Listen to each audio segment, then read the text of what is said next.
Förbud mot budskap i sociala medier leder nu till både arresteringar och politiska hot. We will throw the full force of the law at people. Och detta under förevändningen att demokratin måste försvaras. And the consequences will be visited upon them. Vilka åsiktsyttringar är det egentligen som förbjuds? Varför angrips just entreprenören Elon Musk av EU-kommissionen? Och vad händer med ett samhälle som inskränker yttrandefriheten hellre än ställer krav på tolerans? Dessa frågor tar jag upp i veckans video om yttrandefrihet. Jag kan ännu säga precis vad jag tycker, och min fortsatta videoproduktion är helt beroende av ditt frivilliga stöd via något av betalningsalternativen här nedanför. Jag vill därför passa på att rikta ett stort tack till alla de av er där hemma som bidrar så att vi tillsammans kan fortsätta att försvara det fria ordet. För idag talar jag om meningsutbyte, motståndare och om makt. Häng med!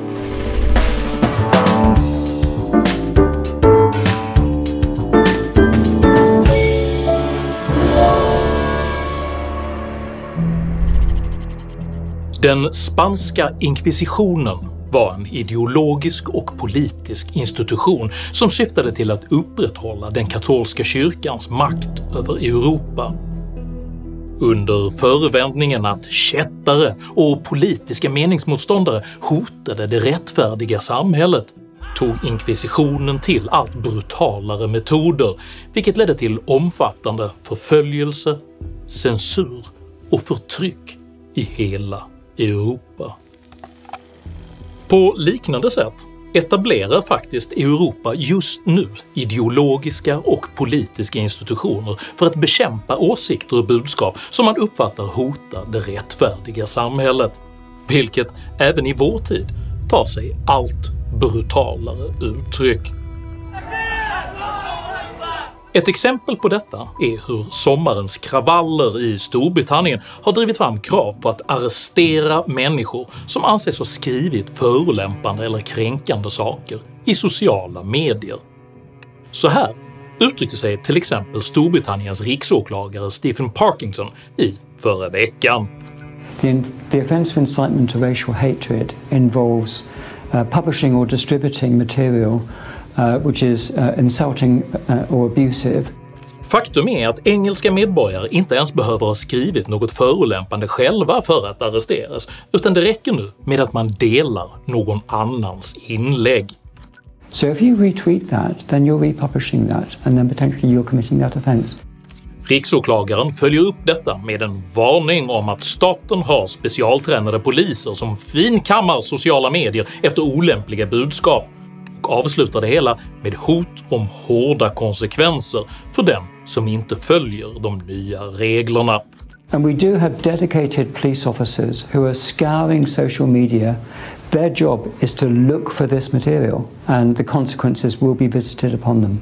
Detta budskap förstärktes ytterligare av Londonpolisens chef Mark Rowley, som inskärpte att polisen kommer att använda lagens fulla kraft mot illegala uttryck, varefter han betonade att detta även gäller engelska medborgare som vistas i andra länder. We will throw the full force of the law at people. And whether you're in this country committing crimes on the streets or committing crimes from further afield online, we will come after you. Allt detta backas upp från högsta ort, vilket statssekreterare Michelle Donnellan uttryckte med orden: "Är innehållet olagligt måste det bort. Är det lagligt men skadligt, då ska det ändå bort." Talk to me about this new online safety bill. If the content is illegal, it has to go. It means that if it's harmful but still legal, it has to go. Ett konkret exempel på hur dessa nya regler tillämpas är att en 55-årig kvinna nyligen greps misstänkt för att ha postat material som ansågs uppvigla till raskonflikter. A 55-year-old woman from near Chester was arrested earlier today, Thursday the 8th of course, on suspicion of publishing written material to stir up racial hatred and false communications. Detta gripande beskrevs sedan av nyhetskanalen Sky News som en skarp påminnelse om faran med att publicera material utan att först verifiera dess riktighet. It is a stark reminder of the dangers of posting information on social media platforms without checking the accuracy. På liknande grunder dömdes en 26-årig man så sent som i förra veckan till hela 3 års fängelse för att ha delat en kritiserad post av hustrun till en konservativ kommunfullmäktigeledamot i Northampton. Utöver dessa tämligen brutala angrepp på uttryck i sociala medier anstränger sig dessutom allt fler vänsteraktivister nu för att försöka ta kontrollen över Elon Musks nätplattform X. Vänsterskribenten Edward Luce beskrev Musk som ett oacceptabelt hot mot demokratin. Människorättsjuristen Jessica Starmer krävde att premiärministern skulle speciallagstifta för att stänga ner X i Storbritannien. Vänstertidningen The Guardian gick ännu längre och krävde så sent som i förra veckan att Musk skulle både gripas och ställas inför rätta. Svensk vänsterpress ville naturligtvis inte vara sämre och beskrev Musk som en maktgalen desinformatör som måste bort. Att yttervänstern avskyr en framgångsrik individ med yttrandefrihetsambitioner är på inget sätt överraskande, eftersom Musks plattform X redan har blockerats i en hel serie totalitära länder som Venezuela, Ryssland och Pakistan. Men att den brittiska staten nu använder sitt våldsmonopol mot medborgare som uttrycker sina åsikter i sociala medier är inget mindre än en demokratisk katastrof. Våldsbrott och uppvigling måste naturligtvis beivras, men det måste även gå att ha en öppen och kritisk debatt om kulturkrockar utan att medborgarna hotas med fängelsestraff. Just denna auktoritära godtycklighet karaktäriserar nu även EU, som genom allt mer drakoniska övervaknings- och censurregler helt öppet har börjat angripa det fria ordet.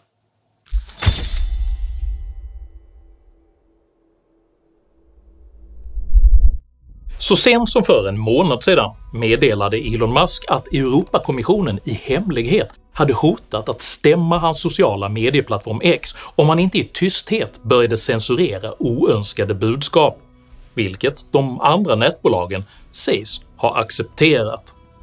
När Musk i förra veckan aviserade ambitionen att streama ett livesamtal med presidentkandidat Donald Trump på X reagerade EU-kommissionären Thierry Breton aggressivt och skickade ett skarpt formulerat varningsbrev till Musk. Jag känner mig nödgad att påminna dig om det aktsamhetsansvar som fastställts i lagen om digitala tjänster, DSA, så som det framgår i mitt tidigare brev. Som du vet pågår redan formella förfaranden mot X enligt DSA, i synnerhet rörande spridning av olagligt innehåll och era desinformationsbekämpningsåtgärders effektivitet.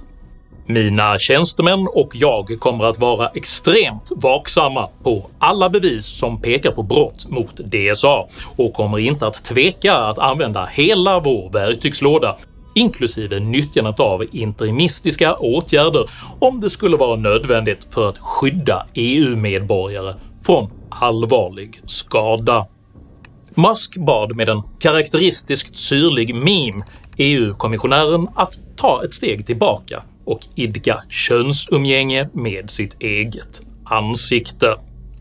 Musks svar kan tycka vara obstinat, men eftersom Bretons auktoritära brev faktiskt skickades innan Musk hade genomfört sin intervju kan inte budskapet uppfattas som någonting annat än ett byråkratiskt försök att styra intervjuns innehåll genom hot om repressalier. Utöver en perifer klick censurivrare blev reaktionerna på Bretons brev starkt negativa, eftersom hans hotfulla agerande mot en enskild entreprenör visade exakt hur de censur- och övervakningslagar som EU nu tvingar fram kan missbrukas.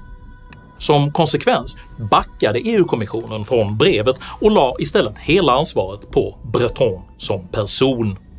Lagen som Breton missbrukade för att försöka påverka Musks intervju kallas The Digital Services Act och trädde i kraft den 1 januari i år. DSA är ett extremt omfattande regelverk som bland annat kräver att sociala medier ska ha beredskap för att snabbt kunna plocka bort olämpligt innehåll, även om definitionen av detta olämpliga innehåll är påtagligt diffus. Denna definitionsmässiga diffusivitet beror bland annat på att ett av DSAs grundkriterier för bedömning av olämpligt material är det amorfa begreppet hat. Så sent som i november 2023 röstade EU-parlamentets utskott för att kriminalisera hatbrott och hatpropaganda gällande ras, hudfärg, religion, nationalitet och etniskt ursprung. Och man arbetar nu för att även inkludera kön, sexuell läggning, ålder och funktionsnedsättning i hatdefinitionen. Eftersom denna ständigt växande hatdefinition baseras på en svåridentifierad känsla hos avsändaren blir det därför ytterst upp till byråkrater som Breton att avgöra vad som ska plockas bort från det demokratiska samtalet. Detta godtycke speglas i DSAs egen transparensdatabas, där även så kallade skadliga budskap inkluderas bland de 12 miljarder olämpliga poster som redan nu har raderats.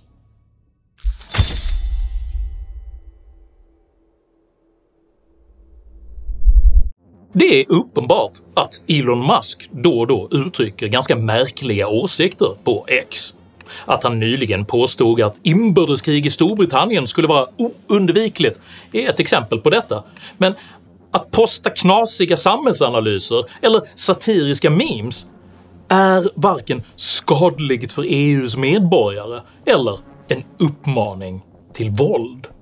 Tvärtom står försöken att förbjuda vissa åsiktsuttryck för att de skulle kunna få någon annan att ta till våld i direkt strid med den toleranta demokratin, vilken bygger på att medborgarna fredligt måste kunna tolerera åsikter som de själva inte delar.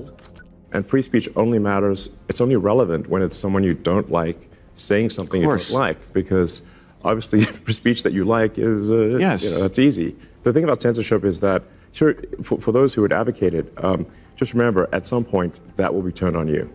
Den som tar till våld för att någon annan uttryckt något som de själva inte uppskattar är nämligen inte vuxna nog att leva i ett demokratiskt samhälle och bör därför lagföras. Inte den som i demokratisk ordning bara uttryckt sig utan att bruka våld.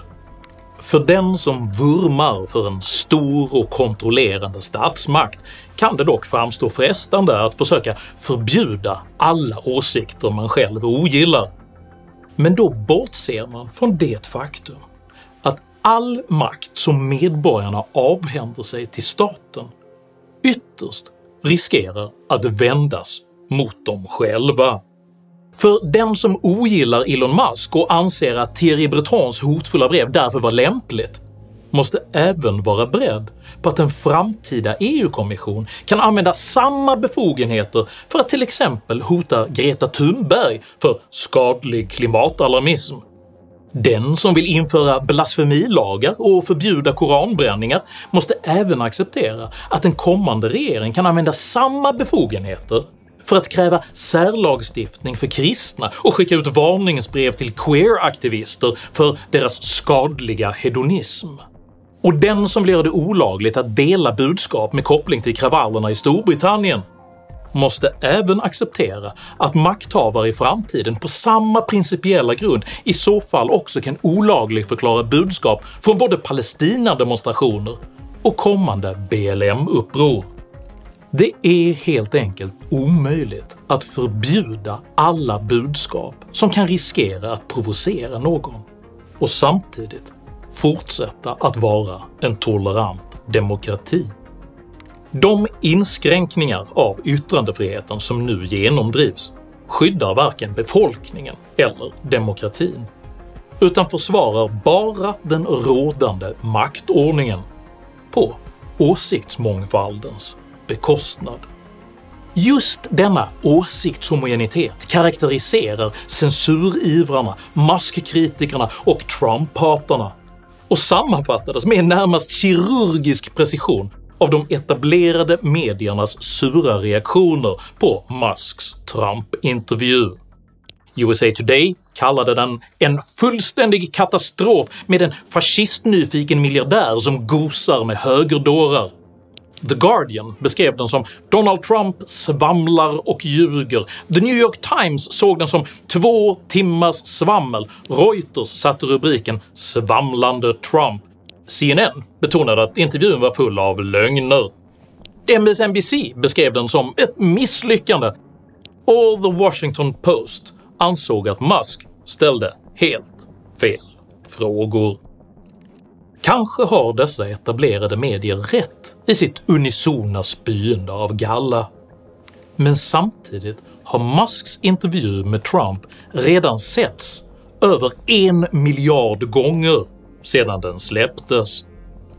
Och kanske, bara kanske, är det här som skon klämmer hos såväl journalister som hos byråkrater. För i ett okontrollerat medielandskap syns det nämligen att allt färre håller med dem själva. Trump has kind of been thrown on his heels by this, and he's not really sure how to go after Vice President Harris. I know you guys are objective over there, that you just report the news as it is. No, I know. CNN makes a... I know that's supposed to be a laugh line? I wasn't supposed to be, but I guess it is. Att publiken skrattar ut CNNs allvarligt menade objektivitetsambition och samtidigt går man ur huset för att höra på ett 2 timmar långt samtal på X indikerar en ny och mer direktdemokratisk medieordning utan de traditionella grindvakterna. Såvida inte de traditionella grindvakterna lyckas förbjuda denna utveckling genom att beskriva den som ett hot mot demokratin. If the content is illegal, it has to go. It means that if it's harmful but still legal, it has to go. We will throw the full force of the law at people. And the consequences will be visited upon them. We will come after you. Som den spanska inkvisitionens företrädare bittert fick erfara, så tenderar dock ökande repression bara att spä på misstro och motvilja, vilket i den katolska kyrkans fall ytterst blev så stort att folk helt enkelt bröt sig loss under det passande namnet protestanter.